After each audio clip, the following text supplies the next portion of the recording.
Hey everyone, so just finished with a few hours to spare. Pokemon Day is tomorrow, which means if you click on the link below in the item description, it'll go to our eBay page. It'll list, we have, I believe, 21 items that we're listing, but other sellers as well are listing items. We have some high-end items, several multi-$1,000 cards, as well as some like collab items like a Fendi Dratini handbag or like a Tiffany Pikachu pendant necklace. So check that out below. They end at 12:01 a.m. tonight. So, ending at 12:01 a.m. on a Wednesday, you might get some deals. I don't know. Or maybe it'll go for, a decent price because there'll be so much marketing push behind it. The main thing of this video, though, is that, with those items that are listed then, and we have several high-end items that we're consigning that'll end this Sunday, I think a lot of people know kind of what the average high-end item is going to. It's probably going to normally a collector, someone who's spending $6,000 on a card. Usually that's kind of a centerpiece of their collection, or someone who's adding to a set that they're trying to, work towards. It might be some people who are like, hey, I want to buy it at auction and maybe put it as a buy it now and let it sit for a while and find a buyer, or someone who might like find a high-end PSA 9. Like we know personally, someone who bought a PSA 9 Giovanni scheme for like $5,000-$6,000. They cracked it and got a PSA 10. And that's like it was a nearly like $10,000 card at that time. There are people that crack high-end, usually easy grade PSA 9s and get PSA 10s and make a lot of money. For the most part, though, we kind of know who those high-end buyers are. But the real question is, that's not the main card that's being sold. The main card that's being sold is like an under $100 card. Who is buying all of these cards? We sold about 60,000 cards last year. I believe the average sale price was like $70-something. So on average, our card is like $70-something that we sell on average on eBay. And you might be wondering, do we have some data behind it? It's like, who is buying these? Well, I think we do have some data on who is actually buying these. And, the top buyer is probably going to either surprise you or not surprise you and make you say, ugh, or make you say, well, thank you to the person buying these. The probably what we do see is there are, in no particular order until like the last one will be like the number one person. There's definitely set collectors still. There are people that, were bought 10-cent Celebrations hollows that are not, they're harder to grade, but they're not that hard to grade. That people paid at our auction like $100, $200, sometimes $300 for a PSA 10.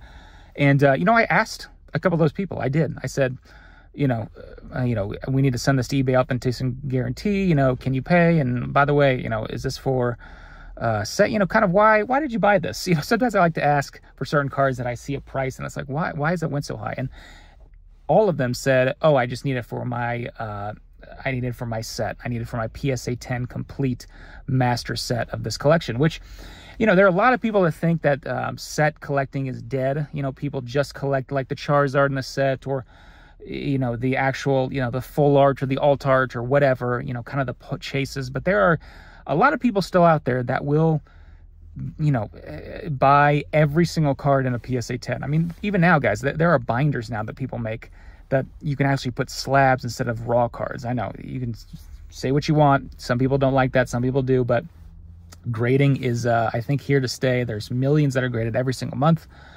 And people like collecting sets of 10. So when you're opening a modern pack, right, and you're going through all those common cards and you might throw them away, or just put them in your bulk pile, whatever you do, and you're just trying to go for that chase, there are people out there who, they'll see a common card that you think nobody has any want, that's like a 1-cent card. They'll grade it for, $14, $15. It'll get a PSA 10. They'll throw it on eBay and they'll be the only one out there, and someone will pay like $50, $100 for it because they need that in 10. So there are that collectors that we do see out there that do absolutely do that still. And, it's not a huge number. It's not a majority. But it's also not a microscopic number. There's still a decent amount of people that do that. And there are people that do those plays. They will grade cards that nobody else grades and just throw it on eBay. And there will be usually a buyer out there. Sometimes it fails because, the buyer's not there at that time, because it's like, they took a year to actually put it together, and they're not looking at right when it goes out. They're looking like a year down the line when they need only a few left. But it's definitely out there. It's definitely a buyer. Kind of the second amount of people that we see are those people who are doing it kind of like a business. They're kind of doing a business. You know, you click on their eBay store and they have cards that are selling, but it's not a massive business. It's just like they find deals here and there.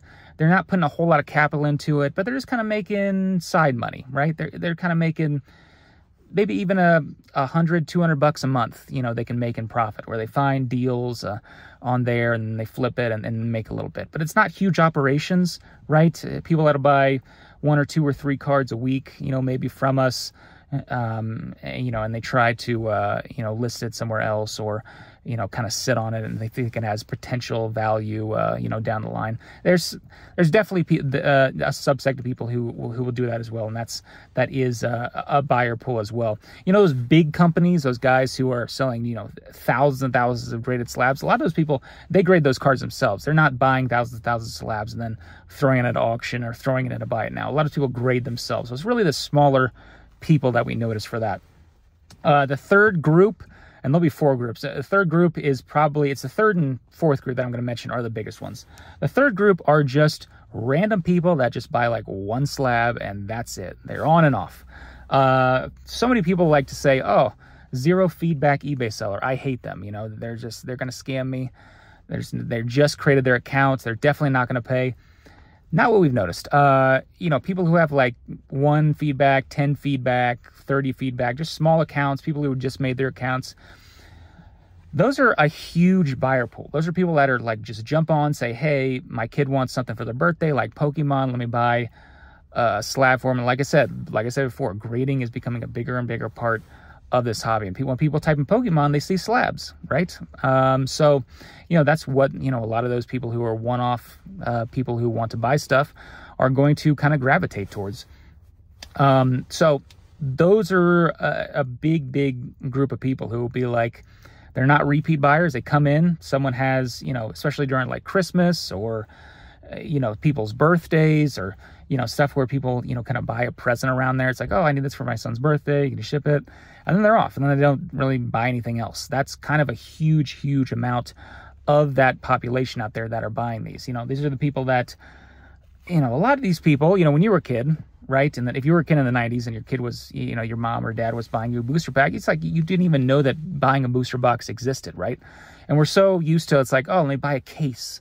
Let me buy a booster box. These kids, you know, these people who are a majority, I think, of people who are buying this stuff, they're buying like 1 check lane blister at a Target, right, or a Walmart. They don't even know you can get it in a booster box. That's kind of the one-off. That's kind of the lifeblood of this. And to go into it really goes into the fourth person, who is probably the biggest buyer, you know, of these slabs that are kind of lower end. Like I said, we kind of know what the higher end is doing, but the lower end stuff are people who are repackaging stuff as mystery products. And I mean, we have people who, one guy will buy like 100-something slabs from us every week. Another guy will buy like 200 slabs. There are people that will buy like, oh, this guy buys 20 slabs, 40 slabs a week. You go on their eBay and they're selling mystery stuff, right? They're buying mystery. They'll repackage it, buy it at auction, package it, upcharge it for whatever. It's like, oh, this $14 slab, you can now put it in a box, and now it's a $24.99 slab, right? Because you put it in a mystery box. And that is, you know, a controversial thing, because some people don't really like that that's being done. But I'm just stating facts. That is a big buyer of a lot of these slabs. A lot of these like junk slabs that you can talk, that you like to talk about. I mean, and we've sold probably 50,000 Pokemon items, you know, and probably 10,000 of like, you know, Weiss cards, Yu-Gi-Oh, Dragon Ball, you know, kind of the other TCGs. We did not have a 99-cent plus $5 shipping bid. Never did not. It doesn't matter how bad the card was, how bad somebody who should not have graded it, you know, never did not get a bid. Even like the weird grading companies with like, you know, TGA 6 modern card, right? Still got a bid. And the people who are buying those are these mystery slab people. And, you know, it does kind of go against the consumer, because those people who are selling those mystery slabs are probably selling to the other majority that I talked about before. Those people who are the one-offs, the people who are buying stuff for Christmas or buying stuff for the birthday, or just like want to buy a present, or say, oh, wow, I kind of got back into it, but not really. And I kind of want a slab, and this is my favorite Pokemon, so let me just buy one. Or, you know, want a little bit of you know, they see that mystery slab post and it's like, oh, you can get this. And it's like, oh, well, why not? Let me just throw it on there. That's a huge part of the people who are buying out there. They really are.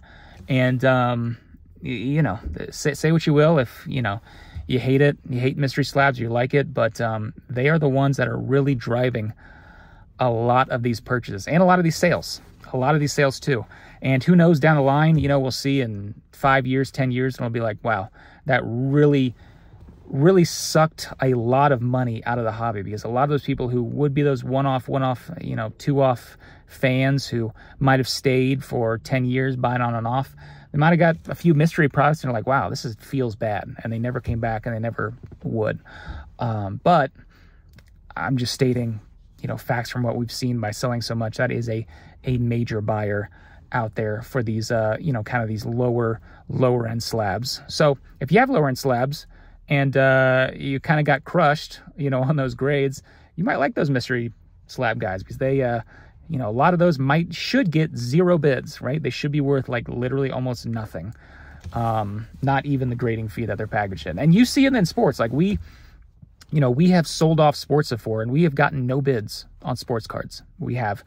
You go and you can see PSA 10s of sports cards, and they get no bids, right? Or many 99-cent plus shipping bids. I mean, there's so much more of it out there.